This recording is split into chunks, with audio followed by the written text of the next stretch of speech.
Hello there, welcome to the Saroy channel, wherever you are in the world, and so much love to each and every one of you. I'm so glad you've joined me this evening for part 2 of our story, and I do hope you're doing fabulously well. I'm doing great, thank you very much. If you haven't heard part 1, don't forget to click on the description because you don't want to miss out on the whole story. And I do love it when you leave a comment. It's very, very good for the algorithm.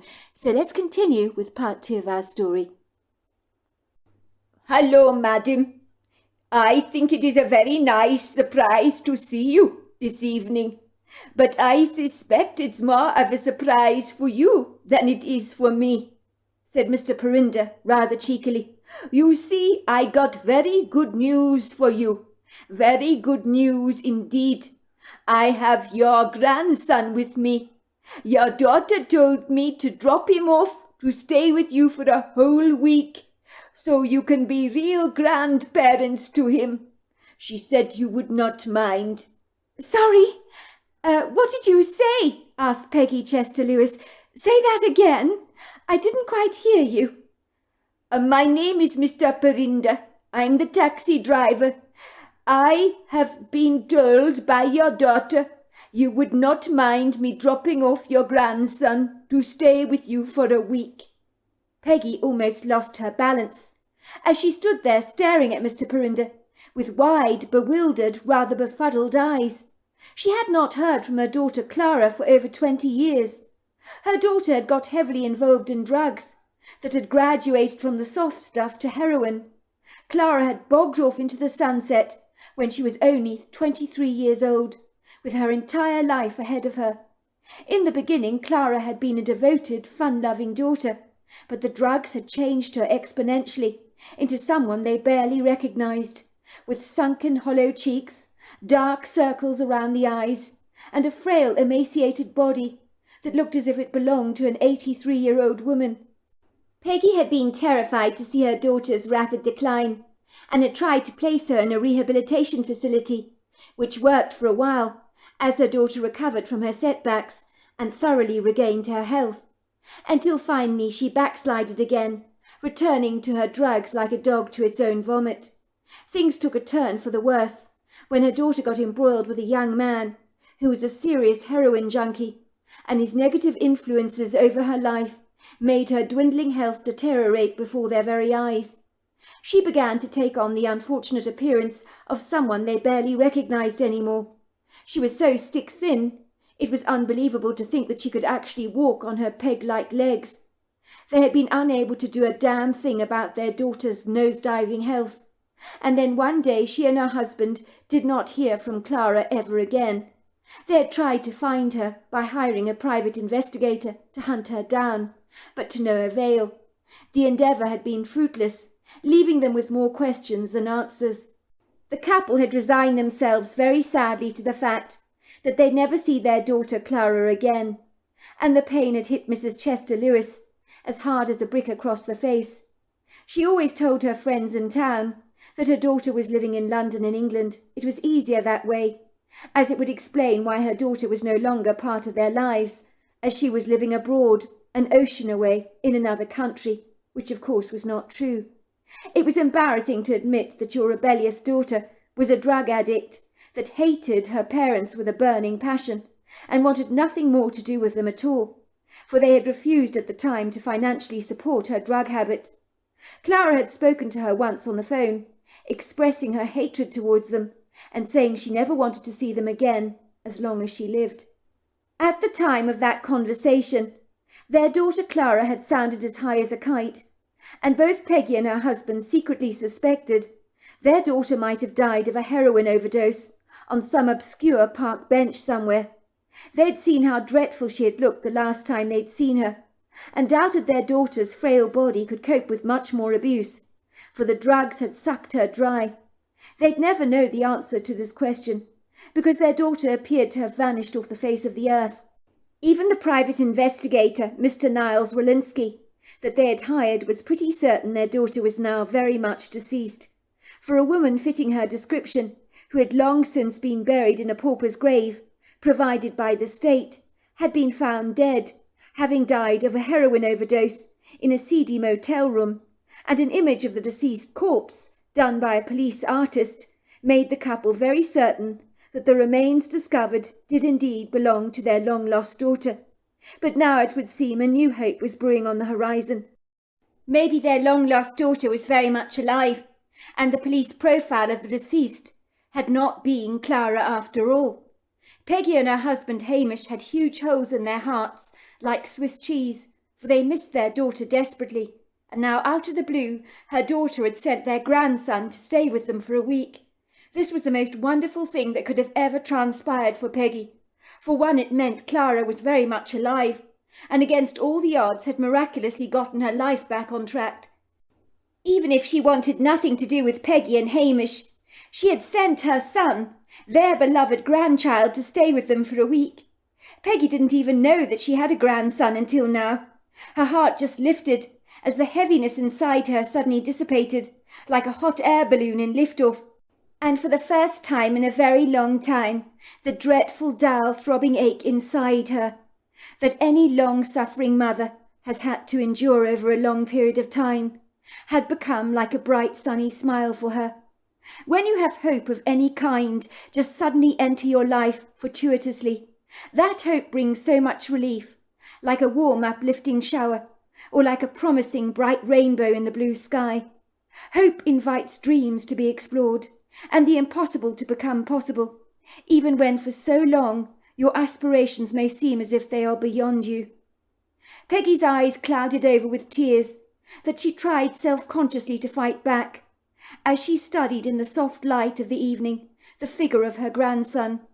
He was an attractive little boy. "Come here," she said, reaching over towards the boy and enfolding him in her arms. "It's so good to see you, sweetheart." Peggy would like to have held him for a lot longer, but she sensed that this was not the appropriate thing to do. The last thing she wanted to do was to make her grandson feel uncomfortable. The young boy studied his grandmother curiously. He had no memory of her whatsoever, but then again that was hardly surprising. The last time she'd seen him was when he'd been in a bassinet. She looked to be in her late 70s or early 80s, he thought, but he couldn't be sure. He wasn't very good with old people's ages. She was a slender woman with a full head of white hair that was done in a pixie cut, a hairstyle that seemed to complement her rather small face.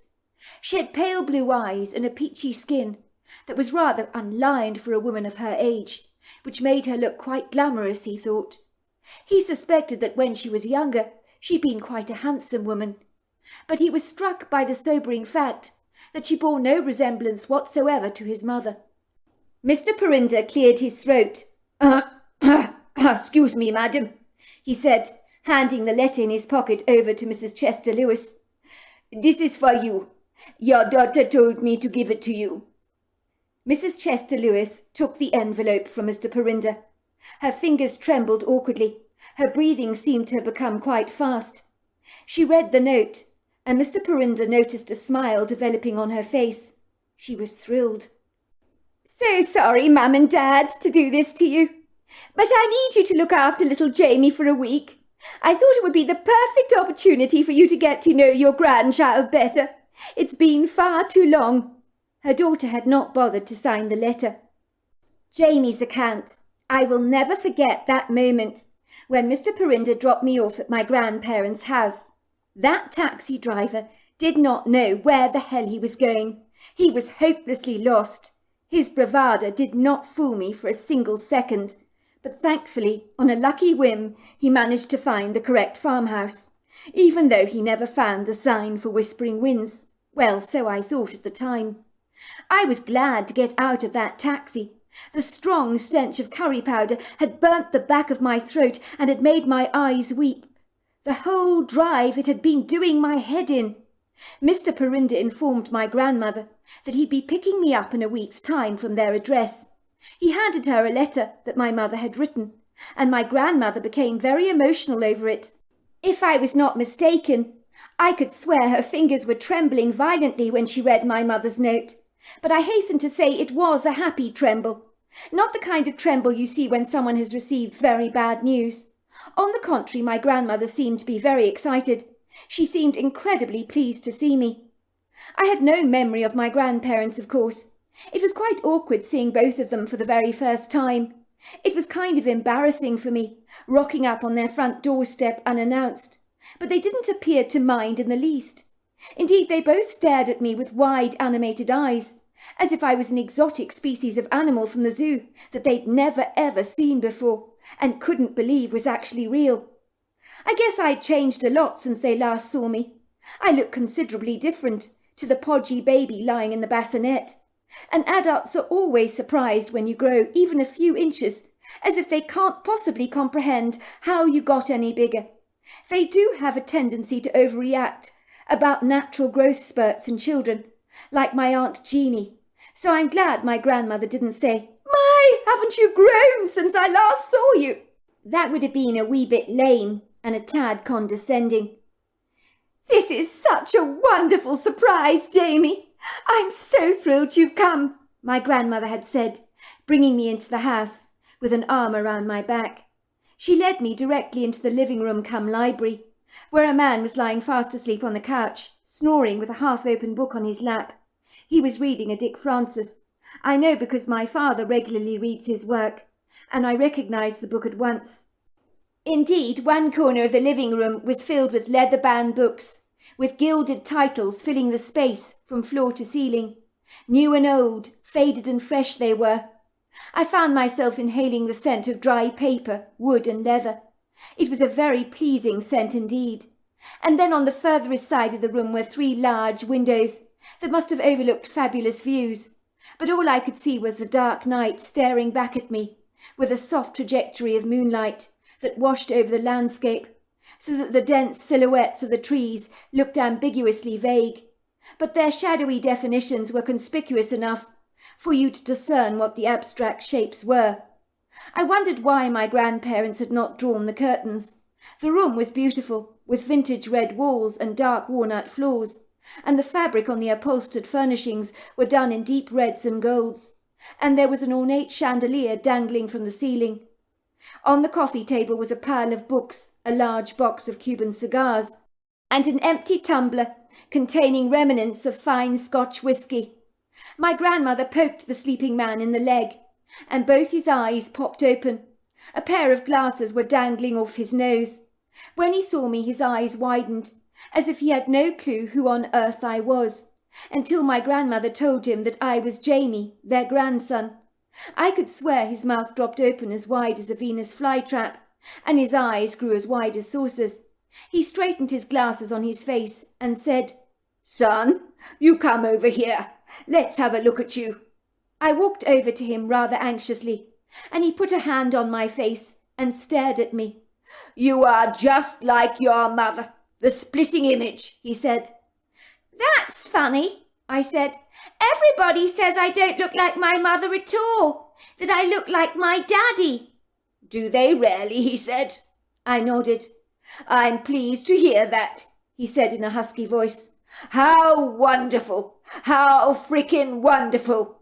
Those were the exact words he used, as they kind of stuck in my memory.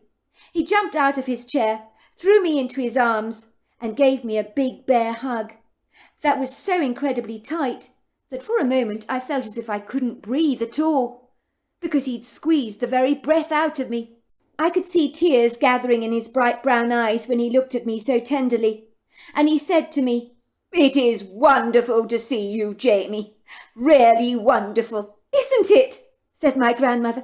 "I can't believe it. This is the most wonderful, wonderful surprise. Oh, my word! I just can't believe this. I'm so delighted you're here, Jamie."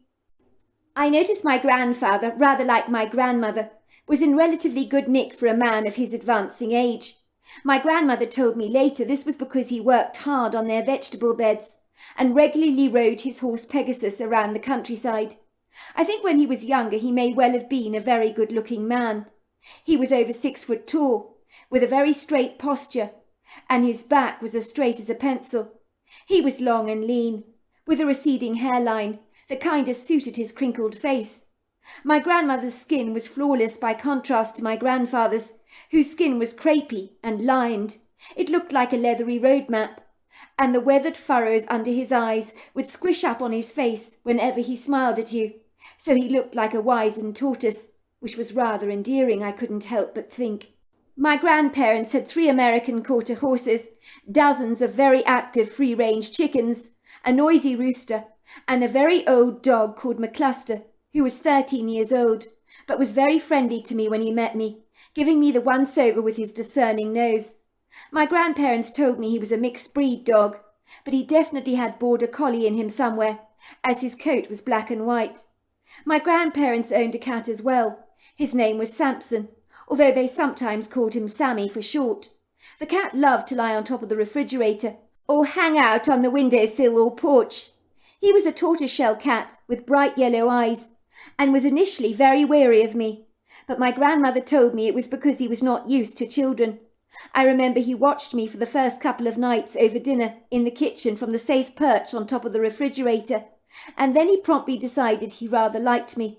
Then he took ownership of me, and pretzeled himself between my arms when I went to bed every night. I was very exhausted by the time I finally retired to my bed, after a pleasant meal spent with my grandparents. After my serendipitous arrival at their farmhouse, my grandmother served me so much meatloaf and potatoes, which was absolutely delicious, but I couldn't eat it all, so when she wasn't looking, I sneakily fed their dog all my leftovers, and from thenceforth that dog thought I was like manna from heaven. Reunions with strangers can be very exhausting, and my grandparents were swooning over me like a devoted pair of loving birds over their fledglings. They appeared to be thrilled to have me in their home, and made me feel most welcome. Both of my grandparents were wearing large smiles on their faces that they simply could not wipe off. I kept hearing them whispering behind my back, "I can't believe this has happened! Oh, can you believe it? Our grandchild! She sent him to us! Can you believe it?" "Oh my God, this is the answer to all our prayers. Maybe she doesn't hate us so much after all. This is wonderful, absolutely wonderful." I realized my mother was right. My grandparents were very pleased to see me again, and maybe my fortuitous arrival at their front door had brought them a happy spring to their step.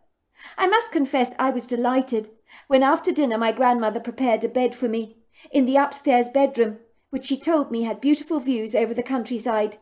But at that time of night, all I could see were the shadowy silhouettes of the trees and some outbuildings. It was all ambivalent, inscrutable, you could say, as you would expect under the faint luminescence of a pearly moon. My grandmother told me the bedroom had once belonged to my mother when she was a little girl.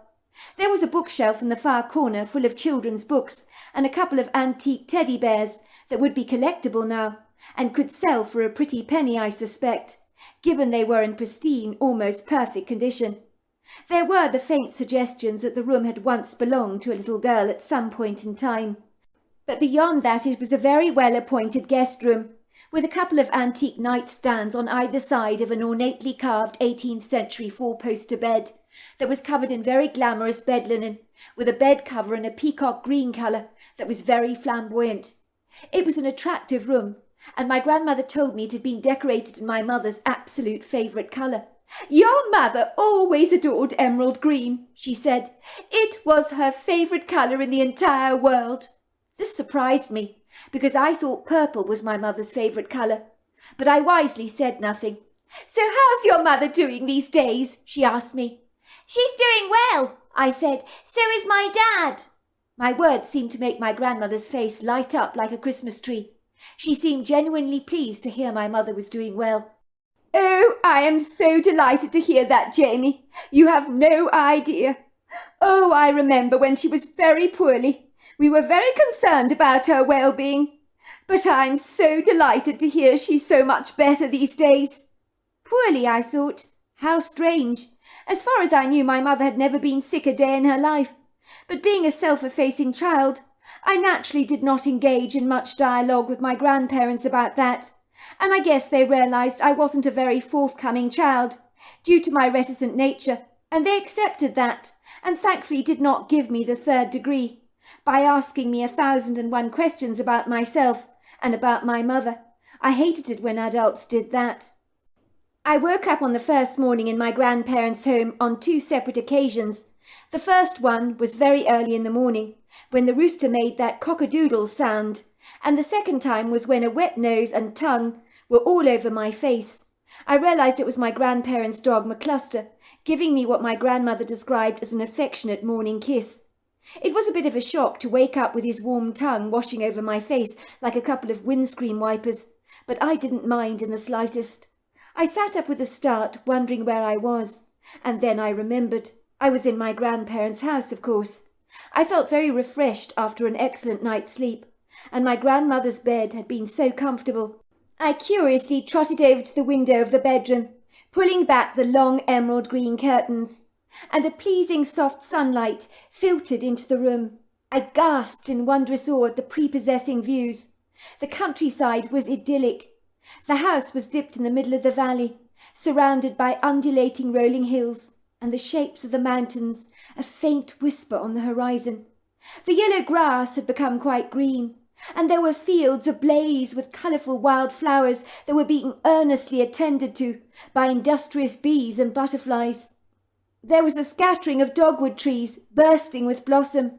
I could see a sprawling woodgrove of lofty red maples stretching out over a vast area, where they congregated together like old friends. The sky was a cup of blue, and the white brick and stone outbuildings looked very fetching under the subtle light of the morning. I could see my grandmother in the yard, wearing a blue pinafore dress, feeding the chickens that were clucking away happily. I found myself eagerly bounding down the Victorian staircase, with McCluster ebulliently trotting behind me. I wanted to help my grandmother feed those chickens, even if I was still wearing my PJs. 2 days had gone by.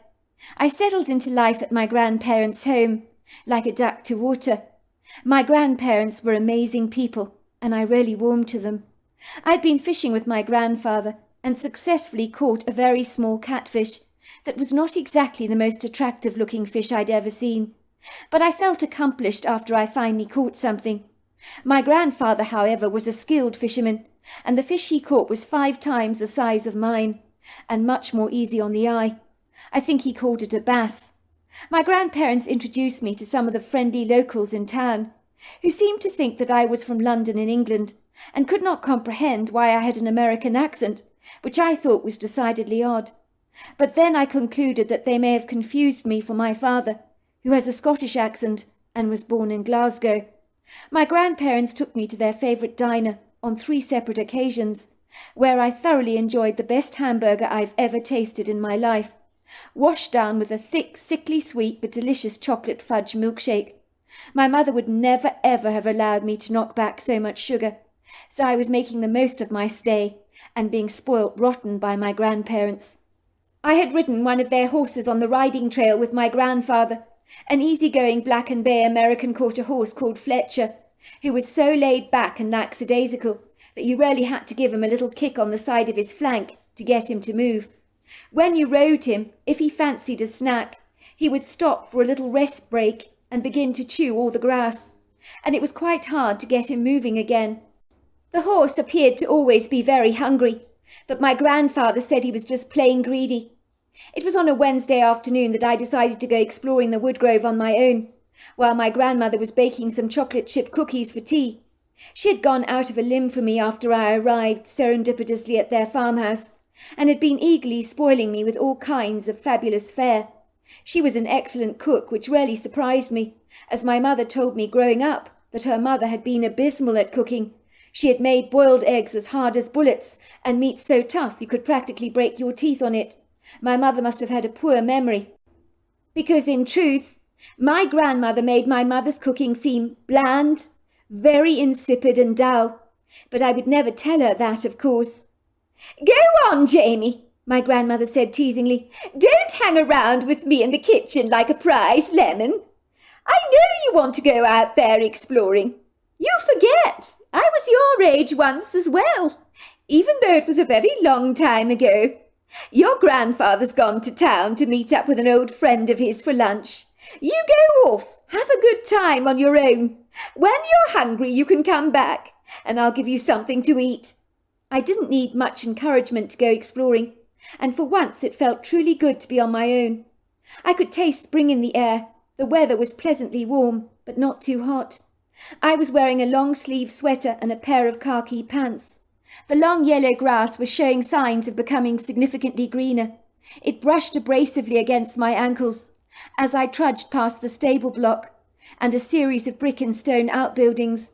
I walked through a field and up a slight undulating hill until I reached the grove of trees that were covered in boughs of bountiful red spring blossoms, while some of the oakwood trees had sprouted fresh new leaves. The wood grove felt so enchanting, very auspicious, as I navigated my way down the earthen trails, walking across the fertile mulch, created from all the leaf litter from the previous fall. It was a prepossessing day, as an invigorating cool breeze was blowing against my skin, and prisms of soft light danced through the branches, generously warming my face. The quaint bird song was so pretty, but it came from high up in the trees, so I couldn't observe the birds closely. But I did spot some agile squirrels and a few chipmunks darting up branches, regarding me rather curiously through shiny, dark black eyes. My grandmother had told me there was a lovely stream in the wood grove, and I could hear it long before I saw it. The obstreperous vertical trajectory of water flowed rambunctiously through the woods with a resolute purpose as it crashed thunderously against some of the jagged rocks, creating a white foamy discharge that rather reminded me of one of my mother's bubble baths at home. The water was freezing to the touch, but I didn't care. I threw off my sneakers and socks, rolled up my pants excitedly, and began paddling in the water. My feet looked so white beneath the surface. I began chasing after little fish that swam past me and throwing rocks into the water, and that was when I saw him. He came bounding towards me in the water, squealing with delight, as if he was thrilled to see me and wanted to join in the fun. His unbridled enthusiasm was so infectious. My face burst into a wide smile. He was the strangest boy I'd ever seen, but I guess he was around about my age, although a lot taller than me. But he was completely covered in black flowing hair, like you would see on a gorilla. But this was just a very hairy boy, with overlong arms and an unusual pyramid-shaped head. But beyond that, he was remarkably human. I liked him at once. Everything about him was so authentic. There was none of this pretending to be something he wasn't. If I had known then what I know now, I would tell you unequivocally I had encountered a young Bigfoot, but to me, he was just another boy, much like myself. So what if he had tons of hair all over his body? Why would I ever judge him for something like that? I was 12 at the time, and the fact that this hairy boy wanted to play with me was quite wonderful. I could do with a friend. It seemed I'd found one. It was fun to play on my own, of course, but to have a companion like this to play with was all the more exciting. And my idiosyncratic, outlandish companion was unlike any other kid I have ever met. He kept pulling these funny faces. He was a natural comedian who seemed to enjoy making me laugh. So the more I rolled over and spluttered with laughter, the more faces he would invariably pull. Sometimes he would mimic my expressions, which I found hilarious. We splashed water at each other, chased one another in the stream, and I cannot remember a time when I had more fun.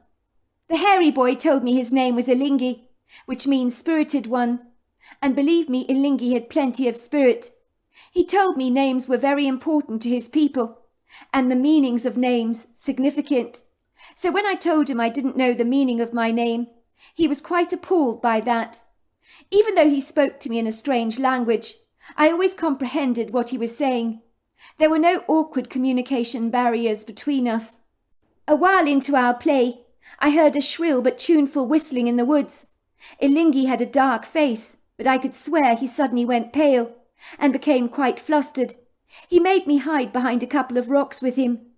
Kilankwa, hakila kilo, hokinatila tokopo, hasikashwaki. She's coming. I don't want her to see us. She'll be cross with me if she knows I'm playing with you.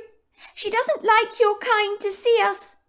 It was very difficult to contain my giggles as we hid behind a large, sizable rock, trying to be as still as we could.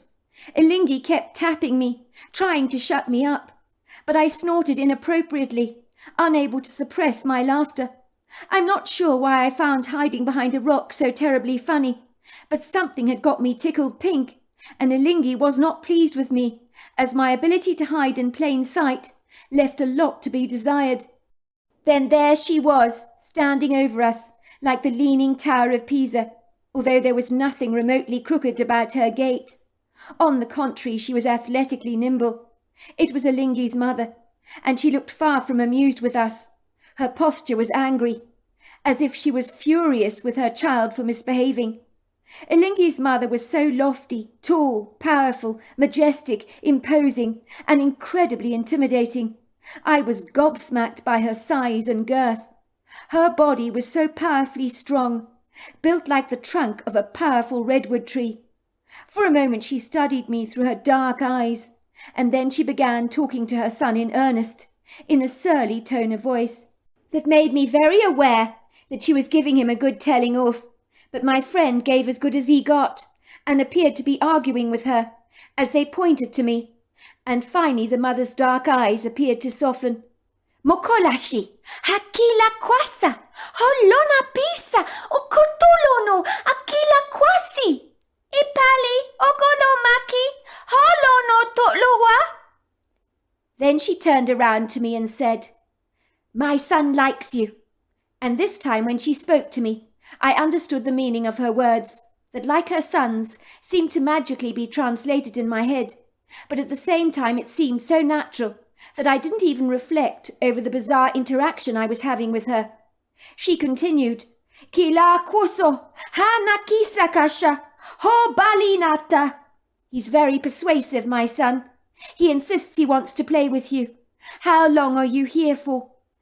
"Just for a few days," I told her. "Kulomaki, hakikakwa, lokotolamiti, zinadolobazi." "Fair enough. I'll allow it, but don't tell your kind about my son. Do you understand?" "I won't tell anyone," I told her. My friend's mother nodded. "Kilatika, hokolakita, shokolamakisa, fakilanakwa, holonoposolina, dinakila sikololompiki, hatila kwalasafan." My friend's mother nodded. "I'm glad you're here. My son gets lonely sometimes. And those two people up at the house, they've been so sad for so long. They must be happy to have you around. Be good to them. Their hearts are broken. I read their sad energy. And those two, they haven't been in a good place for many years. Your being here brings them much hope." In the days that followed, I spent the afternoons playing with Ilingi in the wood grove, climbing trees, playing hide and seek, running around the stream. Ilingi could catch fish in the water without any problem. His movements were fast. He was nimble. Try as I might, I could not do the same. Ilingi told me that I was incredibly clumsy. Isn't it funny, because at school in gymnastics, my teacher described me as the up-and-coming champion with a great sense of coordination and balance. But to Ilingi, I was so ungainly. I naturally never told my grandparents about Ilingi, as I had promised his mother I wouldn't. But I brought my friend some of the baked goods my grandmother made, and Ilingi adored the apple pie I bought him. He ate it with such gusto and enthusiasm that was almost orgasmic. He said he'd never tasted anything quite so delicious in his entire life. I bought a piece for his mother to eat, but Ilingi persuaded me that he needed a second slice of apple pie, so I relented and allowed him to eat it too. Ilingi gave me a stone in return for my gifts, a beautiful green stone that he told me was lucky, and I still have that stone today, which I keep on my desk. I genuinely believe it brings me good luck. For me, my friendship with the hairy boy was no different to any other kid of my own age. But on the day Mr. Prinda was due to pick me up, I went to say farewell to my hairy friend in the wood grove. He was so upset to see me go. He hung his head sadly, his shoulders slumped, his eyes misted over. I also wanted to cry, but I held back the tears that gathered up in my eyes. I knew that at home I had no friend remotely like Ilingi. With him I had felt as free as a wild stallion to be myself. When I was around other boys my age, I was never as comfortable as I had been with Ilingi. It tore at my heart to say goodbye to him. Ilingi's mother wrapped her arms around me warmly. She patted my back affectionately. Tolanisa, thank you for coming here, she told me. Tolomoko, sinatwala, igazilono. You've made my son most happy. You've made those old people back at the farmhouse happy, she told me. Don't tell them who you really are. It would break their hearts. Some things are best not divulged. What did she mean by that, I wondered. What a peculiar thing to say. Ilingi's mother looked at me with such a loving tenderness that it made my heart melt like butter. I like you very much, young man. You're a good boy, you are. We'll never meet again, but if you ever need us, just think of us, and we will send you strong energy to give you great comfort. Mitalika, holopakisa, chwanikalino kolobas, nilavi zanalina. Before Mr. Prinda arrived to pick me up at their farmhouse, my grandmother took me into her arms and said, Jamie, this has been the best, most wonderful week of my entire life. You brought me so much joy. Me and your grandfather, we are just over the moon that you came to stay with us. You have no idea how happy we've been. Please tell your mum we send her lots and lots of love, and we're grateful that she sent you to us, and she's welcome to contact us if she would like to. We would certainly love to hear from her again. It's been too long. I remember thinking, old people were very strange. My mother had spoken to them only 3 weeks ago, and they thought that that was a long time. Mr. Prinda greeted me with a warm, friendly smile. He took my duffel bag from me, placing it in the back of his trunk. Then he opened the passenger side door for me in the back of the car, and I got in. I could sense that Ilingi and his mother were watching me from the woodgrove. I knew they were there, so I waved to them. My grandmother and grandfather were wiping away tears from their eyes, and I was choking up in the back seat. I really did not want to leave this wonderful place. I loved it here, and furthermore I loved my grandparents. Mr. Prinda chuckled as he drove his white Honda Accord down the drive and down the remote country road, and that was when I saw it. It was another driveway leading directly to another farmhouse, with a signpost which read, Whispering Wind, which I had never seen before. That was the name of my grandparents' property. When Mr. Prinda saw the signpost, he was unable to disguise the shock on his face. He wiped the sweat away from his forehead and glanced awkwardly at me. I knew he was thinking exactly what I was thinking. Mr. Prinda had dropped me off at the wrong farmhouse. He knew it and I knew it, but neither of us said a word. Suddenly it hit me like a brick to the head. I had spent a week in a stone and brick farmhouse with people I thought were my grandparents, but they were not. But I was not sorry about this oversight or mistake, because the week I'd spent with Peggy and Hamish had been the very best week of my life. I had been dropped off at the wrong location by Mr. Prinda, who clearly knew what he had done and the mistake he had made. I could see the worried expression in his eyes. Don't worry, Mr. Prinda, I told him. I know I spent the week at the wrong farmhouse, and I know the people that I stayed with weren't really my grandparents. But don't worry about it, because I'm not going to tell anyone. I had an amazing week.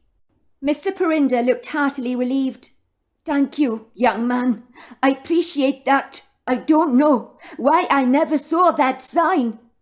Maybe you weren't meant to.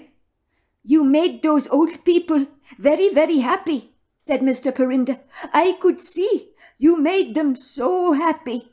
That's why they must never know the truth, because that would make them very sad. Mr. Prinda nodded in agreement. You won't tell your mother that I made a bad mistake. I could lose my job. It's our secret, Mr. Prinda. It was a good mistake to make, not a bad one, so don't be upset with yourself. Suffice to say, Ilinga's mother's words now made perfect sense to me. Don't tell them who you are. Some things are best not divulged for the greater good. I knew she was absolutely right. I had brought those 2 elderly people, who were not my grandparents, great joy, because they thought I was their grandchild. So I decided to myself that I would continue to write to them, as they would to me, but I would never tell them the truth. When I returned home, it must have been a week later, when my mother seemed very puzzled about something. "You won't believe it," she told me over the breakfast table one morning. "Your grandfather has no memory whatsoever of your staying with him for an entire week. I honestly don't know what's wrong with the man." "Well, he must be very forgetful," I told my mother. She shook her head sadly. "I think he may be getting dementia. Oh, dear, dear me. Poor father. Bless his cotton socks. I can't bear to think he's losing his memory so dreadfully." I hasten to say when I did meet my real grandparents, I was heartily relieved I had not spent a week with them while my parents were away. My grandfather was the most cranky, cantankerous, grouchy man that I'd ever met. When he saw me, he barely acknowledged me and mumbled something under his breath about how annoying kids could be, while my grandmother viewed me suspiciously through dark eyes, telling me not to go anywhere near her suitcase because she knew exactly how many chocolate truffles she had in her Tupperware container, and if one went missing, she knew who was to blame. Let's just say I didn't have time for my real grandparents, but Hamish and Peggy would do very nicely indeed. They didn't know they'd been adopted by me until I visited Peggy on her dying bed to tell her the truth, and she told me she didn't care that I wasn't her real grandchild, because in her eyes I always would be. I hasten to say she left me her farmhouse in her will, and right now me and my wife fully intend to refurbish the place and move into it, as I have the kind of job that means I can work from home. I have no idea whether I will see Ilingi and his mother again, but here's hoping. So there you are. That's my story. Wow, what an incredible story. Until next time, goodbye and good night.